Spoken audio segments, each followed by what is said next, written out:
Ouais, en ouverture de cette émission, il y a quoi, à peine 45 minutes, un petit peu moins. En ouverture de cette émission, on vous a repassé l'enregistrement de l'annonce qui précédait le premier épisode de La Chute, où je vous expliquais que Donald Trump était prêt à tout. C'était avant le 6 janvier. C'était avant le 6 janvier. C'était évident qu'on arrivait vers quelque chose qui allait être extrêmement dangereux. Je vous expliquais que lorsque Donald Trump est prêt à tout, ça veut dire que surtout il est prêt au pire. Nous sommes là, ce 6 janvier, ce 6 juin 2026, exactement dans cette même situation. Mais heureusement, certains médias et certains élus ont compris ce qui est en train de se passer. Avant, Thomas, de voir certains médias, je voudrais justement que tu viennes sur ce qui est pour moi la réaction la plus importante qui a été postée de la part d'un sénateur démocrate en expliquant qu'il dit, OK, le gars il est incompétent, mais c'est justement pour ça qu'il a été nommé. C'est justement pour ça qu'il a été nommé, c'est Mark Warner. Et Warner, qui va être extrêmement actif au Sénat, parce que vous allez le voir, c'est le côté positif de la chose. Le Congrès, aujourd'hui, même dans la minorité, a une marge de manœuvre pour empêcher ce qu'il va se passer. C'est écrit, si vous avez le sentiment que Donald Trump va accepter une défaite électorale sans la remettre en question, alors qu'il a toujours fait, c'était son plan en 2016, s'il avait perdu l'élection, c'était de contester le résultat. Si vous avez le sentiment que cette fois-ci, Donald Trump, avec l'âge, et je sais, il a un sourire apaisant, si vous avez le sentiment que Donald Trump va accepter le résultat des urnes et va accepter de devoir se retrouver face à ses pairs et être jugé, vous vous trompez. Vous vous trompez. Et donc, c'est ce que dit Mark Warner. Et donc ça, c'est la première bonne nouvelle, c'est qu'il y a des élus qui ont parfaitement compris ce qui est en train de se passer, ce que je suis en train de vous raconter, et il y a des médias aussi. On va retourner sur The Bulwark qui fait un travail formidable, et aujourd'hui, The Bulwark, c'est 1 million d'abonnés. C'est 1 million d'abonnés. Et plus ces médias indépendants, et évidemment, on en fait partie, on a une voix au chapitre, et c'est d'ailleurs pour ça qu'en ce moment, la prochaine étape, on en parlera peut-être dès demain, mais en début de semaine, du côté de Donald Trump, c'est de s'attaquer à tous ces médias indépendants, y compris ceux qui sont sur YouTube, parce que ces médias-là, avant les autres, avant le New York Times, avant le Washington Post, avant CNN, ont compris ce qui était en train de se passer. Et donc, on va voir que, justement, il y a 2 jours, et ça vient de la plume de William Kristol, Bill Kristol, qui est un ancien républicain. C'est un ancien républicain qui maintenant appelle à voter démocrate pour sauver la démocratie américaine. C'est là qu'on voit qu'il y a certains qui ont compris que la politique, ce n'était pas une histoire de maillot, de maillot politique, de chandail, on dit au Québec. La politique, c'était une histoire de valeurs. Et donc, regardez dans cet article, il dit que le véritable danger de la nomination de Paul T comme le DNI, c'est que c'est une volonté de Trump de truquer les élections aux États-Unis en 2026, mais surtout en 2028. Et donc, on va rentrer dans le détail. Je vous ai expliqué tout à l'heure un petit peu comment Paul T va faire. Et donc, de nous dire que, regardez, entre cette nouvelle équipe qui est en train de se former, avec Paul T, avec Todd Blanche, qui est prêt à tout, à un moment ou à un autre, on va parler de la déposition de Pam Bondi devant le Oversight Committee. S'il y a un enseignement à retirer de la déposition de Pam Bondi devant l'Oversight Committee, où elle est interrogée sur la sortie du dossier Epstein, s'il y a un enseignement, c'est le fait que le véritable cerveau derrière tout ça, c'est Todd Blanche. C'est Todd Blanche qui a été en charge de toutes ces manœuvres. Oui, c'est l'avocat de Donald Trump qui a été en charge de toutes les manœuvres pour protéger Donald Trump et pour humilier encore une fois les survivants. D'ailleurs, Il est j'ai ce beaucoup plus magnifique... dangereux que Bundy. Oui, beaucoup plus dangereux. J'ai ce magnifique dessin qui est tellement juste de Todd Blanche qui est en train de prêter serment. Et Pas à vous la voyez que Constitution. lorsqu'il prête serment, Pas au pays. il ne prête pas serment à la Constitution. Pas au pays non plus. Non, il Mais prête c'est la serment même à... phrase, mais c'est pour protéger et défendre Donald Trump. Exactement. Et donc, Ça, il a fait ça. Bill Kristol part du principe que cette équipe qui est ex-chef d'un côté, dont le rôle est de neutraliser l'armée, parce que l'armée en 2020 avait été un pouvoir d'opposition à Donald Trump. L'armée en 2020 avait osé publiquement rappeler que leur seul serment était non pas au président, mais à la Constitution.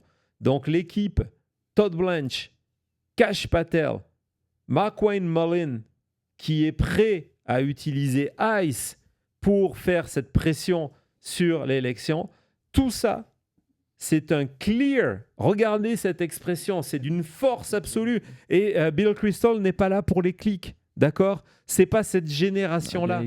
Il connaît le sens des mots, le poids des mots. Et il nous dit, on a face à nous, la démocratie américaine, nous avons face à nous un clear and present danger of a full-fledged effort of election subversion.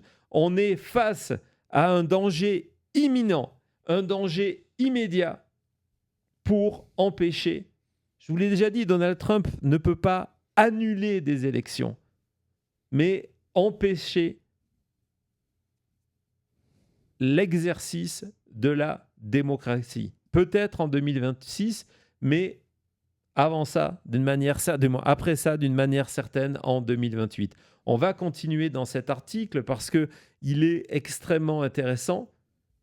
L'appel de Kristol, de Bulwark, c'est de dire que il faut, et c'est pour ça que c'est important de se faire écho de tout ça, il faut que on soit au courant, et c'est là aussi, c'est une raison d'espérer, parce que, et on rentrera un petit peu plus tard dans le détail de ce qui est positif d'en parler aujourd'hui. Et c'est la grosse différence avec décembre et janvier 2021, où on n'en parlait pas, où personne n'a été prêt à ça.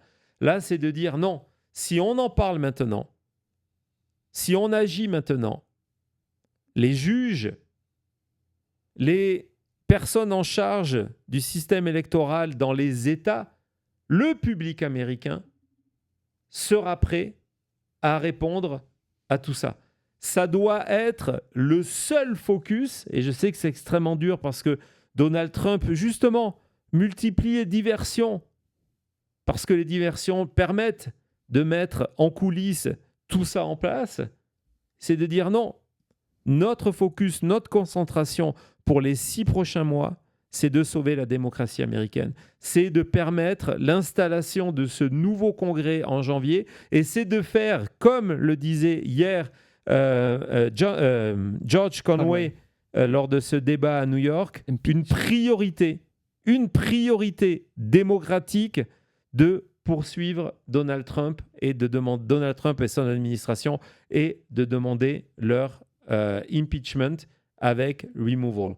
Donc ça, c'est un point. Parce que ce que Bill Kristol comprend, et je le rejoins à 100%, c'est qu'en fait, au-delà de simplement modifier les résultats de l'élection de 2026 en utilisant 2020 pour dire, voilà, vous ne pouvez pas certifier des résultats, au-delà de ça, ces derniers jours, entre un combat UFC, entre une salle de bal, entre Donald Trump qui s'endort, etc., on assiste à une tentative d'installer Donald Trump comme président permanent.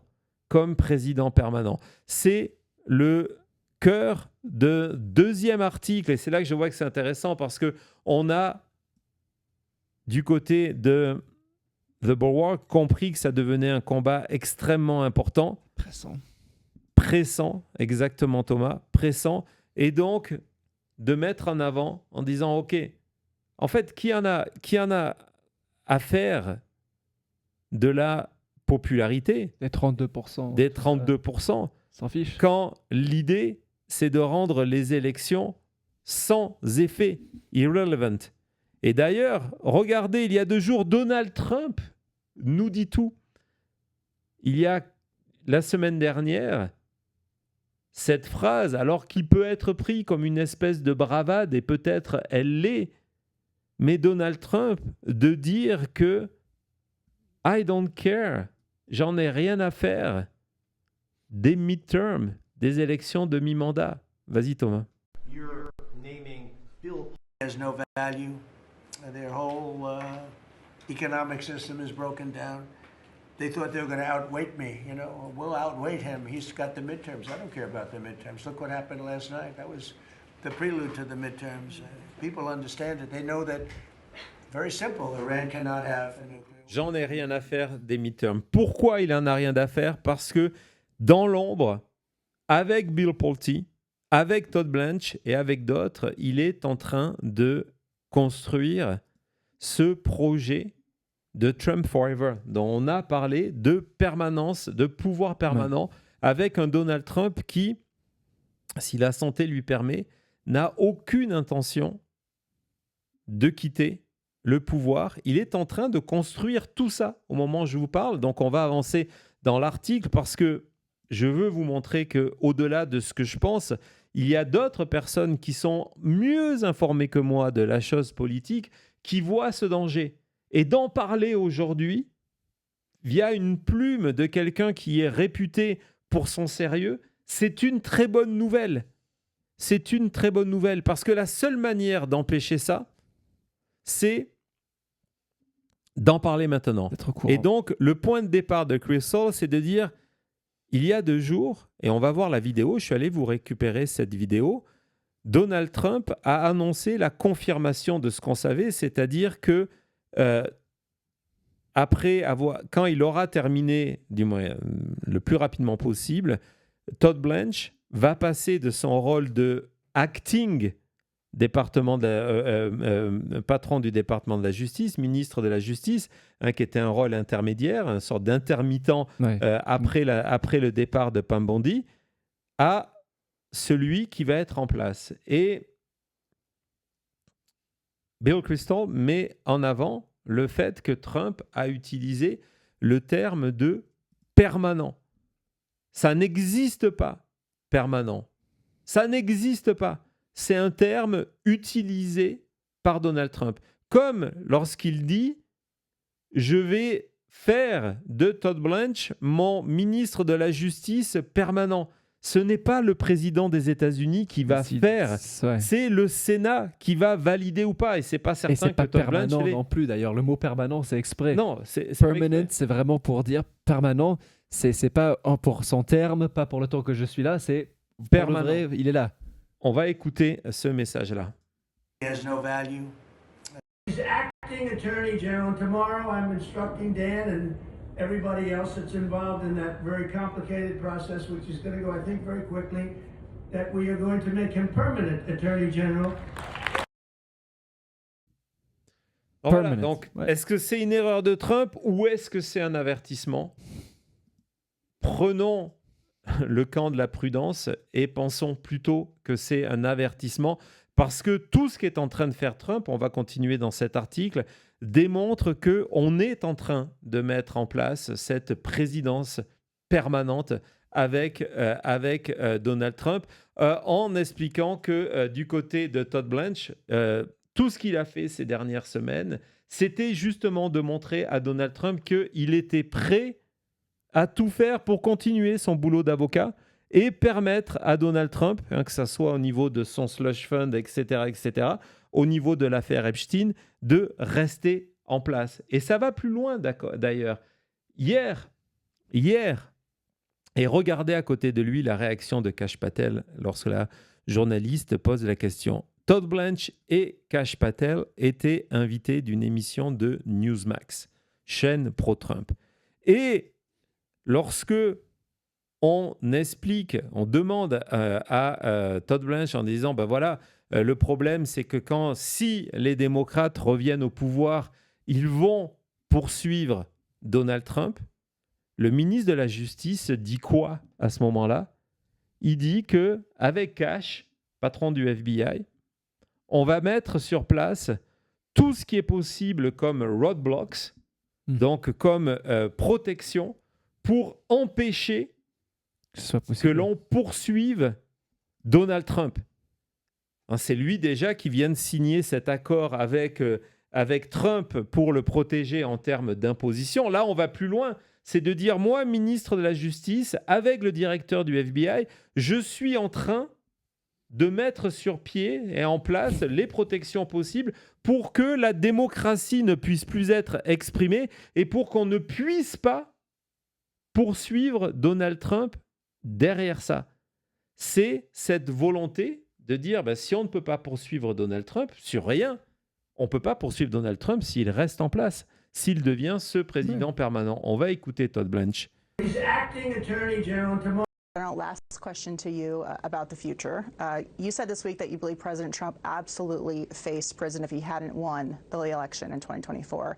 Democrats have been talking a lot about what they call Project 2029, their plans to prosecute the president, administration officials, ICE agents after the term is up if they regain power either on Capitol Hill or in the White House. Do you believe that's a possibility, and what can be done to prevent this kind of political retribution from Democrats? Well, do I believe it's a possibility that the Democrats will go after President Trump, his family, anybody that knows him, anybody that worked for him? I think they've proven that to be true. And what can we do about it is we can just keep on exposing. When we learn about the weaponization that happened for many years, we can keep on exposing it and putting roadblocks in place so it never happens again. I don't worry about, for myself, what happens in the future. I worry about this country. I worry about Democrats, some Democrats coming out and actually already forecasting what they're going to try to do if they get leadership again. And that's something the American people see too. The American people saw them do it for 4 years and rejected it wholehandedly. I was in the Oval Office last night with President Trump, okay? So that effort failed. And so I think that I would hope the Democrats would be a little smarter. They have so far proven themselves not to be, but it doesn't affect the work that we do. All right. Voilà, donc vous avez le ministre de la Justice qui utilise ce terme de roadblocks en disant on va tout faire pour empêcher cela. Évidemment, on dit voilà, ils en sont capables parce que c'est ce qu'ils ont fait en poursuivant Donald Trump. Donc, on va faire tout en notre pouvoir pour empêcher ça. Et ça, c'est un signe de cette volonté de présidence permanente. On va retourner dans l'article de The Bulwark sur ce sujet en expliquant que, donc ça, c'était Todd Blanche, mais regardez ce que vient de faire Pete Hegseth. Qui vient de non seulement à plusieurs reprises nettoyer, purger le Pentagone de tout ce qui était identifié comme étant des gens qui étaient capables de s'opposer à des décisions de Hegseth, et désormais met en place des personnes qui ont été condamnées pour leur rôle actif le 6 janvier dernier et qui désormais travaille pour le Pentagone. Oui, mais qui a accès à des dossiers énormes. C'est genre, quand on parle de ce que Pulte a, c'est exactement le même genre de cas. On a quelqu'un qui était prêt à aller commettre des énormes crimes pour Trump, aller attaquer son propre gouvernement, qui est maintenant en charge de ce qui devrait être d'empêcher ce genre d'acte. Exactement. Donc ça, c'est pour Hegseth. Ce rappel extrêmement important de ce témoignage de Mark Wayne Mullen, le patron de DHS, qui sous serment a refusé de dire que ICE n'interviendrait pas lors des élections, et deux, écoutez-moi ça, a refusé sous serment en termes de ministre de dire qu'il suivrait des décisions judiciaire. Ça veut dire quoi ? Ça veut dire qu'il va suivre les ordres de Donald Trump. Qu'il soit validé après avoir dit quelque chose comme ça, d'avoir refusé de répondre oui à la question de est-ce que vous allez suivre la loi et les décisions judiciaires. Il devrait y avoir une loi en place là qui ne vous permet pas d'avoir un poste au gouvernement si vous n'arrivez pas à dire ça. Donc là, c'est Mullin qui est en train de nous dire que s'il y a une décision judiciaire qui interdit, par exemple, ICE de venir à moins de 15 mètres des bureaux de vote, il ne suivra pas cette décision. C'est un exemple parmi tant d'autres. Ouais. Et c'est pour ça que Chris Murphy disait que si tu en es républicain ou démocrate, cette phrase-là, vous devriez être « You should be really, really freaked out ». Il devrait flipper. Vous devriez vraiment flipper parce que vous avez un ministre qui est en train de vous dire sous serment qu'il ne suivra pas des décisions de justice. C'est officiel. C'est même pas Il y a pas de on doute. est en train de mettre les pièces du puzzle. C'est dit devant nous. Il ne s'en cache même pas. On va sur l'extrait suivant. Et donc, ce que dit Bill Kristol, c'est qu'il dit non, en fait, c'est pas que les élus, c'est nous, en termes de société, qu'on devrait être freak out. Danger immédiat, danger imminent, de dire qu'en fait, ce qui est en train de se passer, ce contrôle du pouvoir de Donald Trump qu'on a vu au début de sa présidence, il est actuellement en train de s'intensifier. La déclaration de Trump qui dit « I don't care about the midterm », Ça veut dire quoi ? ça veut dire quoi ? Ce sentiment, je sais que lorsque on a fait l'émission en direct dans mon bureau, c'était un sentiment que quelqu'un avait mis dans les commentaires et on en a parlé en vous disant que très souvent c'était la conversation et ça nous renvoyait à une conversation qu'on avait eue avec Thomas avant l'élection. Ce sentiment, lorsque vous avez vu Kash Patel qui sourit lorsqu'on lui dit que les démocrates veulent attaquer les membres de l'administration Trump, dont lui-même, ça veut dire petit sourire en coin, ce sentiment qui est extrêmement troublant, et c'est aussi une des raisons pour laquelle je voulais faire cette émission, que ces personnes en place, alors que toute l'évidence qui est devant leurs yeux et qu'ils vont être balayés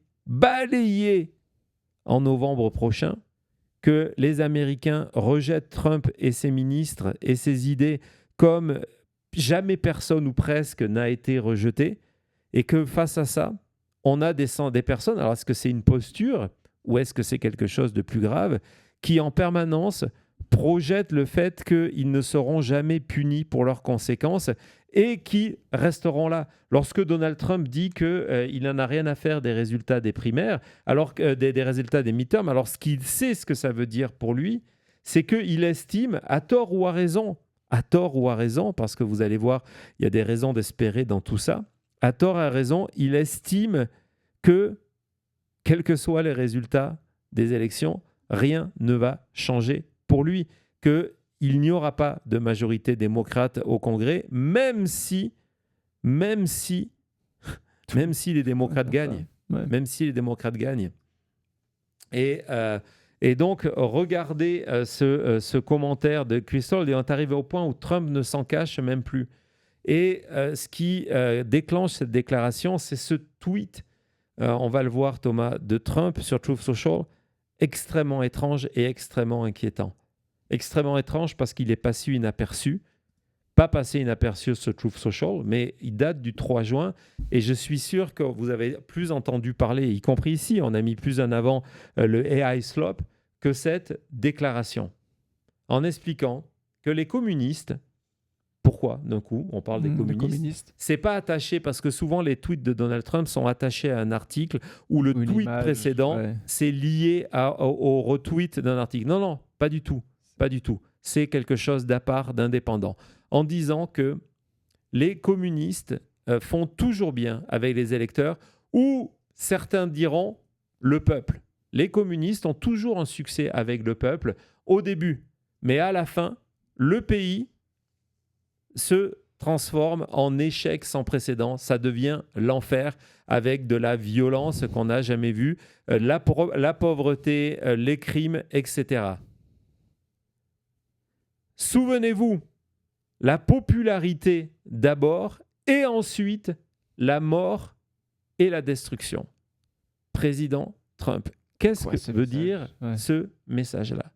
Ce qui veut dire ce message-là, utiliser ce terme, d'ailleurs, c'est ce que va voir, je vous ai copié, c'est rare, un commentaire, justement, un commentaire d'un des lecteurs de Bulwark qui a compris que le terme de communiste, c'est un terme généraliste. Donc, non, ça devait être, voilà, celui-là. C'est un terme généraliste pour dire, en fait, communiste, et vous le savez très bien, c'est même plus pour dire la gauche, c'est pour dire toute personne qui défend le système démocratique. Et donc, si vous avez cette lecture-là, Trump vous dit quoi si on retourne au message? Essayons de le décrypter parce qu'il est extrêmement important. Il dit, ben voilà,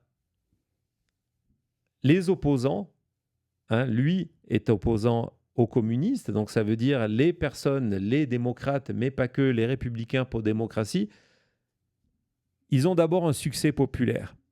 Mais ils terminent tous pareil. Ils terminent tous pareil. Ça termine par la mort et par la destruction. Ça termine par la pauvreté. Ça termine par la misère. Et donc, moi, Donald Trump, je veux sauver le pays de ça.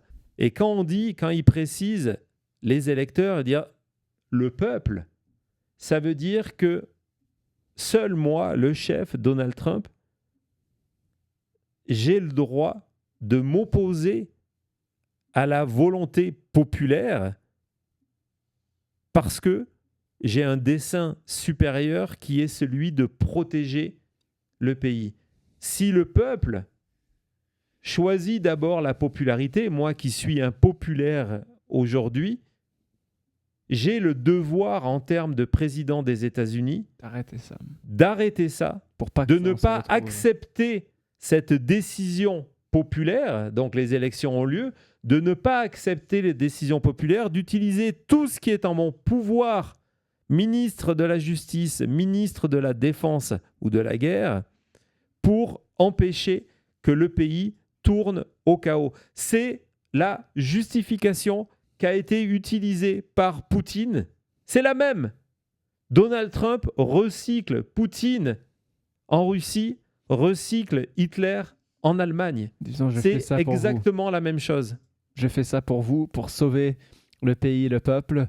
Et pour faire ça, il n'y a pas de limite à quoi je suis prêt à faire. Et ce que raconte Crystal, en disant voilà, lorsque son masque, on va aller à l'extrait suivant, lorsque son masque disparaît, c'est que à un moment, il faut commencer à justifier aux yeux de l'électeur cette centralisation du pouvoir.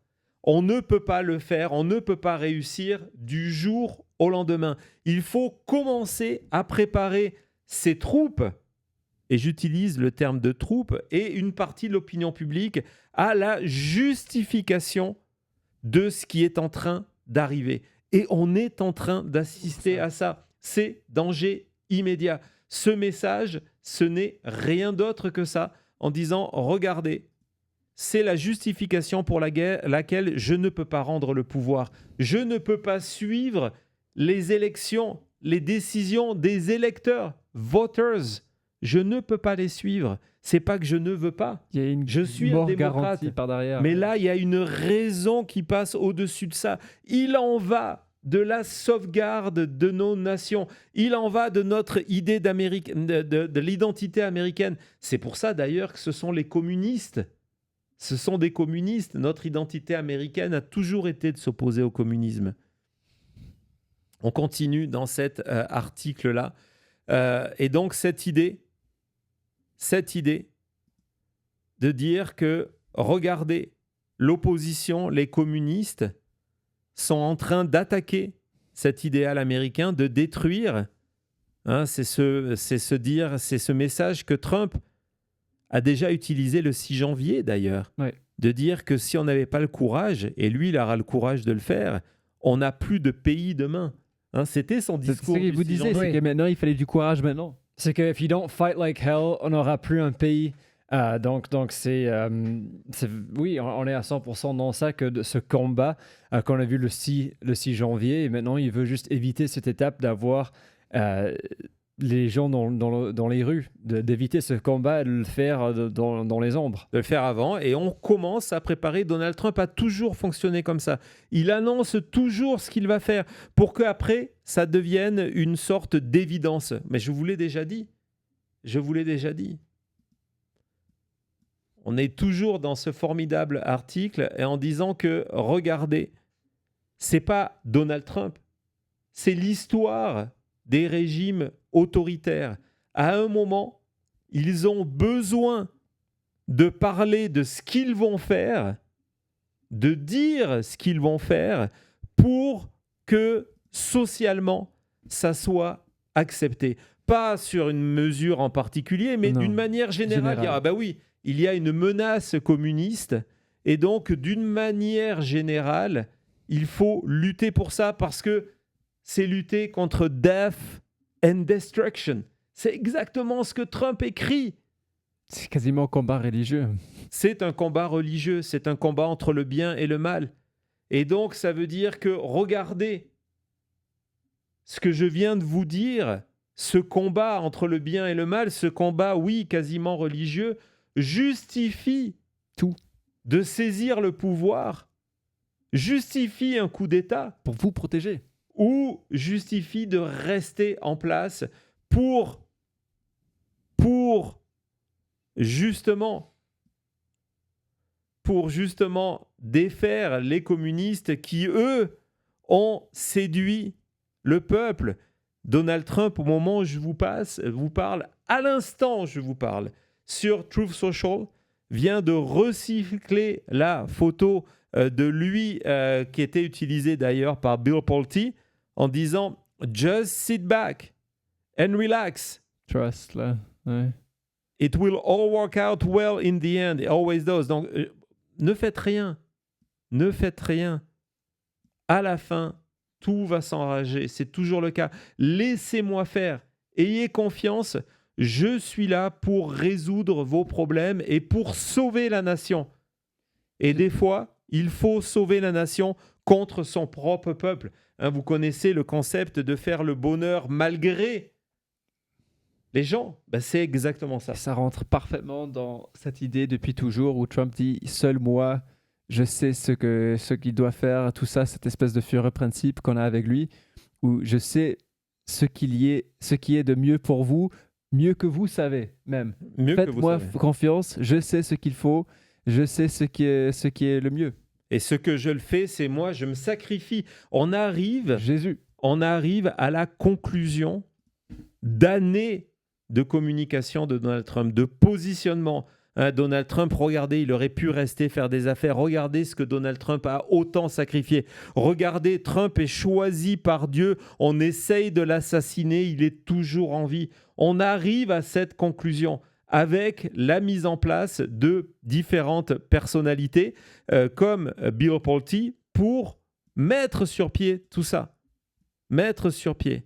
Et regardez cette conclusion froide, mais précise et précieuse de Bill Kristol qui dit voilà, les mouvements fascistes et autoritaires ont toujours cherché cette même justification. Et Bill Kristol, c'est un des républicains qui vient de l'école Ronald Reagan.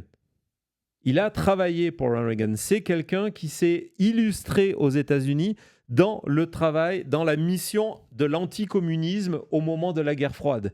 Et aujourd'hui, il vous dit non, l'histoire, l'excuse de ces communistes qui vont séduire le peuple, on parle de Mamdani, mais pas que, résultat, c'est utilisé pour avoir cette justification.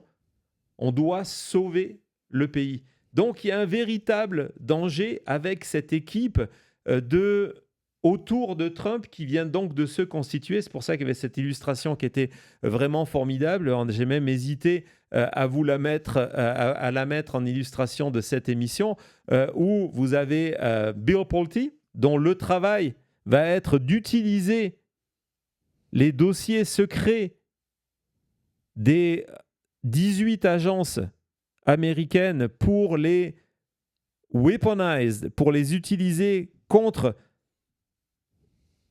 tous les gardiens de la démocratie américaine, pour les utiliser pour dire « Regardez ce qui s'est passé en 2020, on ne peut pas faire pareil, c'est inacceptable ».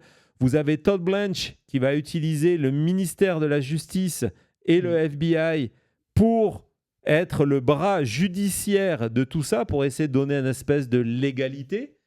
Et vous avez XF qui désormais contrôle l'armée. Donc, c'est cette réalité. C'est la réalité de ce que Trump, en 2024, nous disait. Votez pour moi. Là, maintenant, chers chrétiens, on était dans une conférence Turning Point à Palm Beach. Votez pour moi. Et en fait, il n'y aura même plus besoin de ne jamais voter. Vas-y, Thomas. Last question to you about. And again, Christians, get out and vote just this time. You won't have to do it anymore. 4 more years, you know what? It'll be fixed. It'll be fine. You won't have to vote anymore, my beautiful Christians. I love you, Christians. I'm a Christian. I love you. Get out. You got to get out and vote. In 4 years, you don't have to vote again. We'll have it fixed so good you're not going to have to vote. Dans 4 ans, vous n'aurez plus besoin de voter. Le pays sera tellement bien contrôlé. Dans 4 ans, vous n'aurez plus besoin de voter. C'est Donald Trump qui le dit. Donc, dans tout ça, vous allez me dire, mais OK, tu nous as dit plutôt qu'il y a des raisons d'espérer. La première raison d'espérer, c'est qu'on a ensemble ce dialogue aujourd'hui, 6 juin 2026. La première raison d'espérer, c'est qu'il y a des élus démocrates qui en ont pris conscience aujourd'hui, avant que ça soit trop tard. Et là, l'autre raison d'espérer, c'est qu'il y a des journalistes respectés et respectables qui en parlent de manière ouverte et qui vont forcer, à force d'en parler, il y a déjà eu en 4 jours de nomination, il y a déjà eu 2 jours d'articles dans le Bulwark sur ce sujet-là. Je peux vous dire que je suis persuadé, je ne suis pas forcément optimiste sur la presse américaine, mais je suis persuadé que les médias américains vont s'en emparer. La preuve, Donald Trump, ce qu'on a appris aujourd'hui, c'est qu'il est parti en claquant la porte d'une interview qu'il a enregistrée avec NBC lorsque la journaliste de NBC a osé lui répondre sur les questions de la election integrity. Ça veut dire que peu à peu, ça va prendre du temps, ça va prendre beaucoup de répétitions,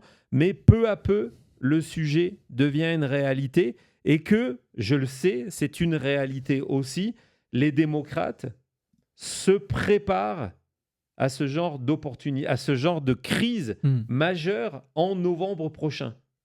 Crise majeure en novembre prochain. Ça fait plusieurs fois que je vous dis, il va y avoir les élections en novembre et et c'est aussi, je sais, une raison de vous abonner à notre chaîne, entre le 3 novembre et le 3 janvier, on va vivre une période de crise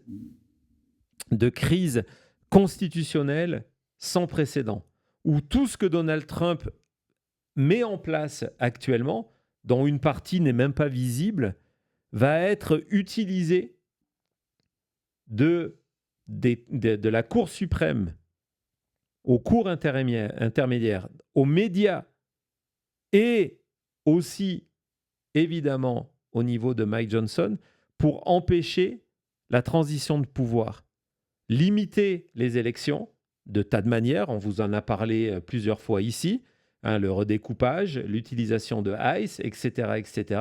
Donc limiter l'expression populaire et ensuite accuser les résultats. Cody, qu'est-ce qu'en 2024, après avoir gagné, Donald Trump a dit et répété sur sa victoire? Elle était encore plus importante que la réalité. Et c'est quelque chose qu'on avait vu, cette phrase qui était « Let's make it too big to rig ». qui était cette idée où Trump disait on va envoyer tellement de personnes aux urnes que ce sera impossible pour les démocrates de tricher cette fois. En disant qu'en 2020, il n'y avait pas assez de gens qui avaient voté pour Trump pour passer au-dessus de cette tricherie, mais que même en 2024, quand Trump a gagné, encore une fois, l'élection a été truquée contre lui. Et si vous ne croyez pas tout ce que je viens de vous dire, c'est rhétorique, je le sais, mais si vous ne croyez pas, suivez ce qui est en train de se passer en Californie. Suivez ce qui est en train de se passer en Californie et comment on est en train de voir à plein régime, et c'est un essai, les influenceurs MAGA, Donald Trump lui-même, les médias Donald Trump, les élus Donald Trump, sous-entendre que le temps qui est pris en Californie, c'est pour truquer l'élection et que cette élection les résultats seront faux. C'est la période qu'on va vivre de novembre jusqu'en janvier prochain. Ça va être une période extrêmement intéressante avec énormément de fake news. Ici, sur Maintenant Média, et c'est pour ça qu'il faut s'abonner, on va tenter de vous donner la clarté de la clarté dans cet océan d'immondices qui va arriver.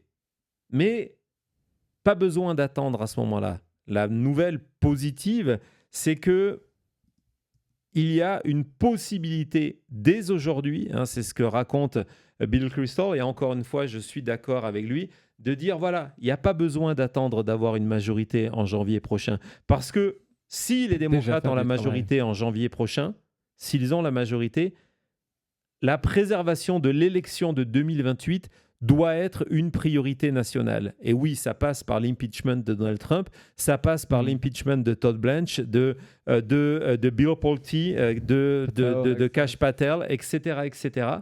Mais avant ça, ça passe par une série d'enquêtes sur ce qui est en train de se passer et d'un vote parce que ça existe, il y a un texte de loi qui n'a pas pu passer parce que les démocrates n'avaient pas la majorité, pour protéger le système électoral américain. Donald Trump a identifié les failles. Ces failles, aujourd'hui, sont connues. Il faut venir les boucher. Mais avant ça, regardez ce que Bill Kristol écrit. Il dit, voilà, même en ayant la minorité, ils ont la possibilité, parce que la minorité, ça veut dire qu'ils peuvent quand même attirer l'attention des médias et du public. Ils peuvent bloquer des lois, ils peuvent bloquer des budgets, ils peuvent utiliser ce système de oversight et d'audition shadow pour mettre en avant tout ça et publiquement attaquer. Ils peuvent convaincre des républicains qui sont dans des positions difficiles, mais qui sont pro-démocratie, parce que c'est un combat pour la démocratie, c'est pas un combat de droite ou de gauche. Ils peuvent les convaincre à se joindre à eux et de venir dénoncer ce qui est en train de se passer. C'est une manière de mener une sorte de guérilla législative, mais il faut le faire. Même si les votes ne se passent pas, il y a on l'a vu il y a 2 jours avec la discharge petition. Oui, la discharge petition sur l'Ukraine, ou cette loi sur ce vote sur l'Iran, peut-être que ça ne mènera à rien en bout de course. Il y a très forte chance qu'en bout de course, ça mènera à rien parce que Donald Trump a un veto présidentiel. Mais dans la réalité, pour l'opinion publique, c'est extrêmement important. Vas-y Thomas, continuons, on a presque terminé, mais vous voyez que c'est un combat qui est extrêmement important. Et l'exemple, c'est de dire, l'exemple, c'est que il va y avoir, on a déjà parlé de ce vote FISA, le Foreign Intelligence Surveillance Act, pour permettre la surveillance plus facile et pour des raisons de terrorisme, mais qui peut être mal utilisée parce que ça permet de, par exemple, surveiller tous les Américains qui ont des contacts téléphoniques ou par email avec des personnes à l'étranger, nous par exemple, et de dire non, si cette loi passe, elle peut être utilisée par l'administration Trump pour surveiller les citoyens américains. Contre le peuple. En sachant que statistiquement, les citoyens américains qui ont des contacts avec l'étranger, qui ont des passeports, etc., sont plus pro-démocratie que des MAGA qui vivent dans cette autarcie. Et donc, résultat, il faut empêcher que cette loi-là passe parce qu'on sait qu'elle sera mal utilisée par un Bill Pulte, de donner ce pouvoir à Bill Pulte, Ce serait une catastrophe. c'est une catastrophe. Et donc, dernier point, et qui est vraiment important, c'est de dire les démocrates et les républicains responsables, ils ne doivent pas tomber dans le piège d'essayer d'aider Pulte, Blanche, Patel, Mullin ou Exef à faire leur travail le mieux possible en disant « Ok, on va voter pour cette loi, on va mettre quelques cadres qui permettent de contrôler pour qu'ils fassent un bon travail. » C'était la logique pendant des années, lorsqu'on était dans ce monde d'avant, où l'idée c'était de se dire on va travailler ensemble Pour le pour pays. le bien du pays, pour la nation. Et là, on sait ce qu'ils veulent faire.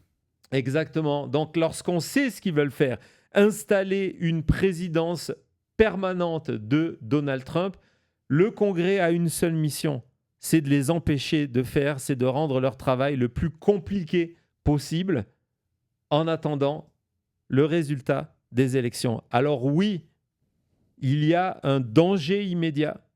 Il y a un danger immédiat. Il faut le savoir, ça va être un combat extrêmement limité. Mais d'en parler aujourd'hui, 6 juin 2026, c'est permettre à ce que les défenseurs de la démocratie, qu'ils soient avocats, qu'ils soient juges, qu'ils soient élus, qu'ils soient journalistes, qu'ils soient citoyens ou qu'ils soient vaguelettes, d'avoir une chance de triompher. C'était La Chute.